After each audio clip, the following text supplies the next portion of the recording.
Hai sahabat tanah air. Kamboja, sebuah negara yang dikenal sebagai salah satu sarang judi online terbesar di dunia, tidaklah muncul secara tiba-tiba. Selama bertahun-tahun Kamboja terpuruk dalam derita kemiskinan dan luka sejarah yang mengerikan. Negara ini adalah satu dari sedikit negara di Asia Tenggara yang tidak pernah benar-benar lepas dari trauma sejarah genosida di era Khmer Merah, yang berlangsung dari tahun 1975 hingga 1979. Saat itu sekitar 1,7 hingga 2,2 juta jiwa, atau seperempat dari total populasi melayang dalam salah satu kekejaman paling brutal dan terkejam dalam sejarah manusia. Dari beragam peristiwa yang telah dilalui, Kamboja berada pada kerusakan dalam hampir semua aspek kehidupan, mulai dari ekonomi, pendidikan, hingga infrastruktur. Ketika dunia bergerak maju kala itu, Kamboja tertatih-tatih dan nyaris terlupakan. Agar bisa bangkit dari kondisi yang terpuruk, pemerintah Kamboja menerapkan kebijakan liberalisasi ekonomi untuk menarik investasi asing. Maka pada tahun 1995 judi kasino dilegalkan untuk warga negara asing, di mana ini menandai awal mula bagi perkembangan industri perjudian di Kamboja. Seperti apa perjudian yang berkembang sangat pesat di Kamboja yang dikuasai para elit dari Cina? Mengapa bisa sebebas itu? Tetap tonton sampai akhir video kami, agar tak salah paham.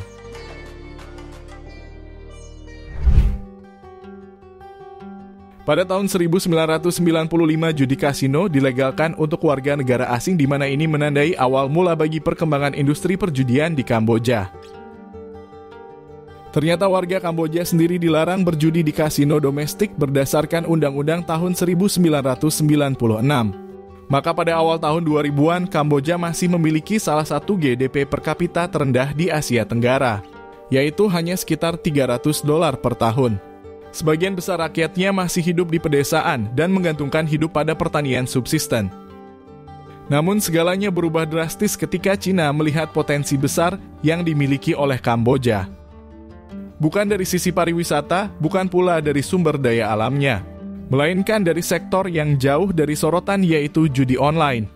Kamboja yang berbatasan dengan negara-negara tetangga yang melarang perjudian seperti Thailand dan Vietnam, membuat Kamboja menjadi tujuan wisata judi yang menarik bagi warga negara-negara tersebut.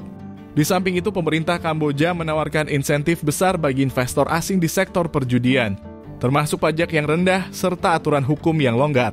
Ditambah lagi, biaya tenaga kerja di Kamboja adalah salah satu yang paling rendah di Asia Tenggara. Yang ini sangat memungkinkan bagi operator judi online untuk mempekerjakan ribuan staf, mulai dari teknisi, desainer, hingga customer service, dengan biaya yang jauh lebih rendah daripada di negara-negara lain.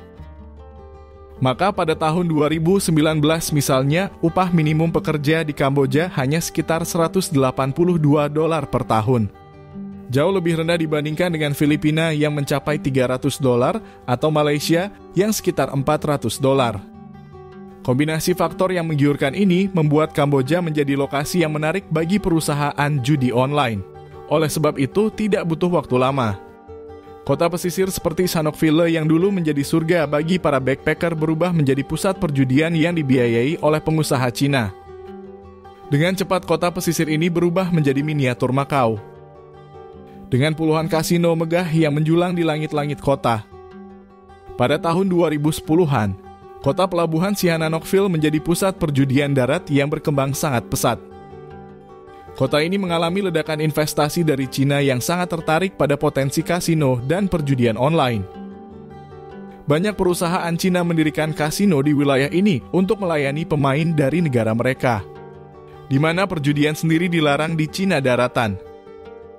Pada tahun 2015 terdapat 75 kasino yang beroperasi di Kamboja, yang menghasilkan pendapatan sekitar $29 juta bagi pemerintah dalam 9 bulan pertama tahun tersebut dan sekitar $2 miliar untuk operator kasino.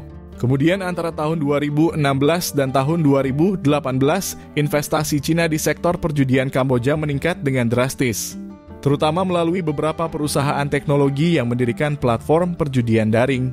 Hingga tahun 2019, sekitar 90% dari bisnis perjudian di Kamboja dimiliki atau dikendalikan oleh investor Cina. Pengaruh Cina juga terlihat dari proyek-proyek pembangunan infrastruktur di sekitar wilayah yang dipadati oleh kasino. Banyak gedung pencakar langit dan hotel mewah yang dibangun oleh investor Cina, menunjukkan bahwa perjudian bukan hanya menjadi sarang bisnis tetapi juga memberikan keuntungan signifikan untuk sektor konstruksi. Pada tahun 2019, terdapat lebih dari 230 kasino berlisensi di Kamboja, dengan sebagian besar beroperasi di Poi Phet, Phnom Penh, dan Sihanoukville.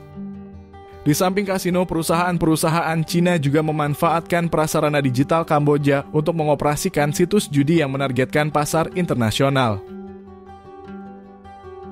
termasuk negara-negara seperti Malaysia, Indonesia, dan Filipina yang melarang perjudian online. Pada tahun 2019, judi online dari Kamboja menghasilkan pendapatan sekitar 4 miliar dolar, yang sebagian besar berasal dari pasar luar negeri. Berdasarkan laporan pemerintah Kamboja, judi online telah menarik investasi asing senilai miliaran dolar dalam 1 dekade terakhir, membantu mengangkat GDP negara dari 6,29 miliar dolar pada tahun 2000, menjadi lebih dari 26 miliar dolar tahun 2022. Tentu saja, industri perjudian memberikan kontribusi yang signifikan terhadap pertumbuhan ekonomi Kamboja. Kasino-kasino besar membutuhkan banyak tenaga kerja, mulai dari dealer hingga staf pendukung. Ditambah lagi pajak dari industri perjudian menjadi sumber pendapatan yang penting bagi pemerintah. Kendati demikian, ketika bisnis perjudian online berkembang dengan pesat, Kamboja mengalami lonjakan kejahatan seperti penculikan, pemerasan, dan perdagangan manusia. Banyak pekerja migran dari negara lain, termasuk dari Indonesia, terjebak dalam penipuan pekerjaan di perusahaan judi online yang tidak berlisensi. Sebagaimana umum diketahui, judi online di Kamboja bukan sekedar meja virtual dan taruhan. Industri ini telah berubah menjadi jaringan kompleks yang sering melibatkan perdagangan manusia, kerja paksa, serta penipuan massal. Pada tahun 2019 misalnya, jumlah laporan kejahatan di Sihanoukville meningkat hingga 200% dibandingkan tahun sebelumnya. Ribuan pekerja asing terutama dari Indonesia, Filipina, dan Malaysia direkrut dengan janji pekerjaan bergaji tinggi di perusahaan IT di Kamboja. Namun setibanya di sana mereka justru dipaksa untuk bekerja di perusahaan judi online, mengelabuhi korban melalui penipuan skema investasi. Pada tahun 2022, organisasi hak asasi manusia melaporkan terdapat ribuan pekerja migran yang dipaksa bekerja di sektor ini. Kasus penyiksaan, penghilangan nyawa, dan eksploitasi menjadi cerita yang sering terdengar dari balik layar industri ini. Dan tragisnya, mereka yang gagal mencapai target akan disiksa secara fisik atau dijual ke perusahaan lain. Laporan menunjukkan bahwa beberapa pekerja bahkan dijual seharga $3.000 hingga $10 per kepala. Pemerintah Malaysia dan Indonesia telah berusaha menangani masalah ini dengan meningkatkan pengawasan dan melakukan kerjasama dengan Kamboja untuk menangkap operator judi online ilegal. Namun tantangan besar tetap ada karena perbedaan yurisdiksi dan regulasi. Ketiadaan perjanjian ekstradisi dalam beberapa kasus menyulitkan pemerintah untuk menangani para pelaku yang beroperasi di luar negeri.